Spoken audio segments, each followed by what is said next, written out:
ओम शांति। आज 15 मई 2026 के प्यारे बाप दादा के अनमोल मधुर महावाक्य हैं। आज की मुरली के सार में बेहद के बाबा ने बेहद का वैरागी बनने के लिए कहा कि यह दुनिया कब्रिस्तान होने वाली है, इसलिए अब इससे दिल नहीं लगाओ, परिस्तान को याद करो जहाँ जाना है। बाबा कहे पहले यह जमाना यह दुनिया परिस्तान थी, अब यह जमाना पुराना हो गया है, इसलिए इसको कब्रिस्तान कहते हैं। पुरानी चीज़ कब्र दाखिल होती है, अर्थात मिट्टी में मिल जाती है। यह बाप बैठ समझाते हैं और बाबा कहे नशा रहे कि परिस्तान स्थापन करने वाला हमारा बाबा फिर से आया हुआ है। कहते हैं अभी तुम बेहद के बाप से बेहद सुख का वर्षा ले लो, सो भी कल्प पहले मुआफिक। यह तुम बच्चों की बुद्धि में हर दम रहना चाहिए। तो यही मन मना भव है। बाप की याद में रहने से ही परिस्तानी बनेंगे। फिर और याद के लिए कहा कि अब बाप बच्चों को कहते हैं एक तो शांति धाम को याद करो। सब मनुष्य मात्र शांति को ढूंढते रहते हैं, कहाँ से शांति मिलेंगी। अब यह सवाल तो सारी दुनिया का है कि दुनिया में शांति कैसे हो।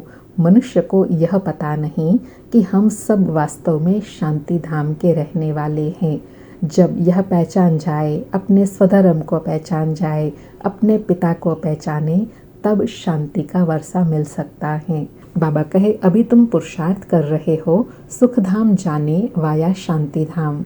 और अंडरलाइन कराते कहा कि तुम बच्चों को रोज़ बाबा रिफ्रेश करते हैं, कहते हैं बाप और वर्षे को याद करो। फिर स्मृति दिलाई कि दुख के समय सब पुकारते हैं हे राम। आत्मा याद करती है निराकार राम शिव बाबा को, परंतु उनको यह पता नहीं कि सुख शांति किसको कहा जाता है। बाबा कहे तुम्हारी बुद्धि में आता है कि हम सब बाप की संतान हैं, तो फिर दुख में क्यों होना चाहिए। बेहद के बाप से सदा सुख का वर्षा मिलना चाहिए ना। जब अपने स्वधर्म में टिको, भगवान है ही स्वर्ग की स्थापना करने वाला हेवनली गॉड फादर, तो बच्चे भी हेवन में होंगे ना। फिर नशा दिलाते कहा कि अभी तुम कहेंगे हमारे जैसा खुश नसीब दुनिया में कोई नहीं, क्योंकि हम डायरेक्ट बाप के भगवान के बच्चे बने हैं, जिससे सदगति का वर्षा मिलता है।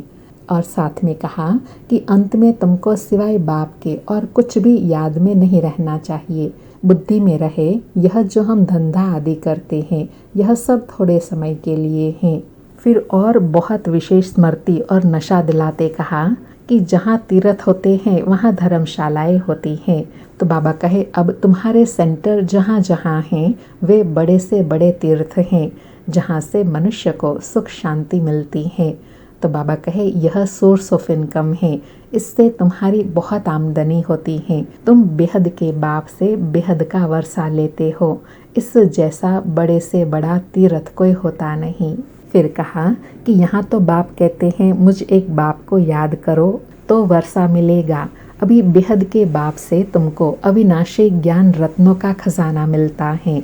अक्सर करके शंकर के पास जाते हैं, समझते हैं अमरनाथ ने पार्वती को अमर कथा सुनाई, तब कहते हैं भर दे झोली। वास्तव में झोली भरने वाला निराकार शिव बाबा है, जो अब आकर अविनाशी ज्ञान रत्नों से झोली भरते हैं। फिर और स्मृति दिलाई कि वास्तव में कुंभ का मेला यह है, जहाँ आत्माएं और परमात्मा मिलते हैं संगम पर। बाबा कहे जब तक आत्मा पवित्र न बने तब तक वापस अपने घर जा न सके, क्योंकि बाबा कहे अपवित्र होने के कारण पंख टूटे हुए हैं। अभी तुमको ज्ञान और योग के पंख मिले हैं। योग में रहने से आत्मा सबसे तीखी उड़ती है। एक सेकंड में आत्मा हिसाब किताब अनुसार कहाँ की कहाँ पहुँच जाती है।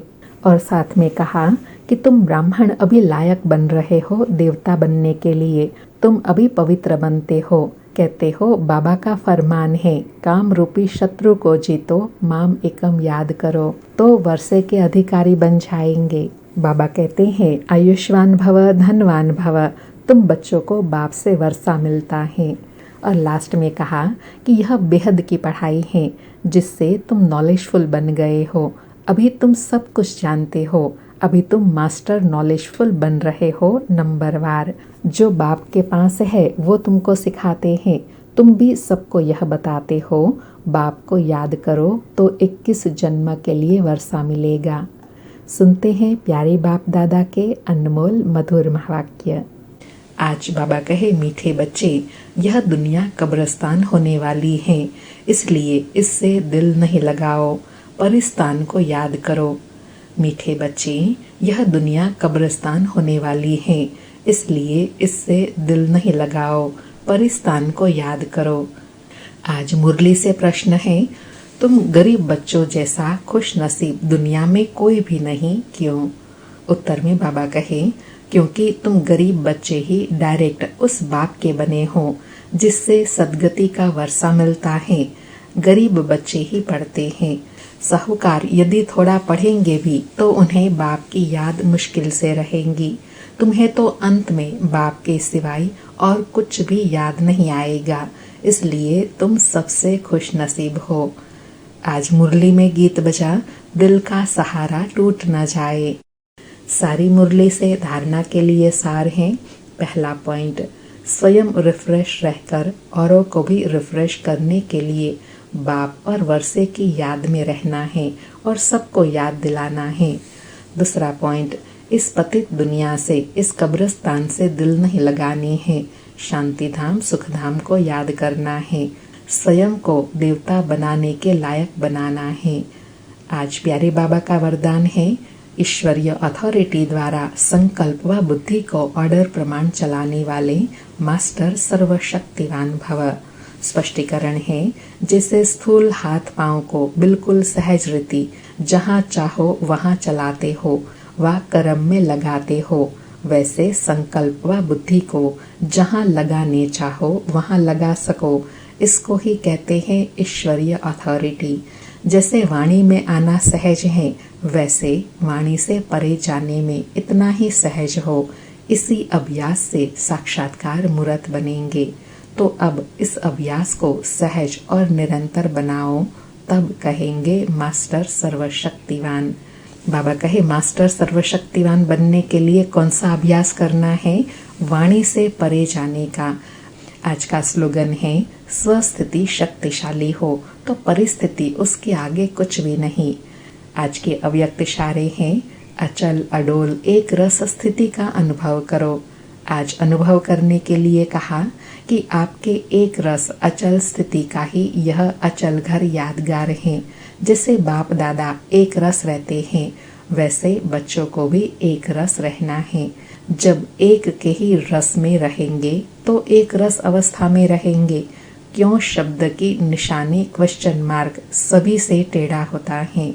जब क्यों क्या शब्द निकल जाएगा, तब ड्रामा की भावी पर एक रस स्थैर्यम रह सकेंगे। बाबा कहे, अचल अडोल एक रस स्थिति बनाने के लिए कौन सा अभ्यास करना है? एक बाबा से ही सर्व रस का अनुभव करेंगे तो एक रस स्थिति सहज बन जाएंगी। अच्छा, ओम शांति। शुक्रिया बाबा, शुक्रिया।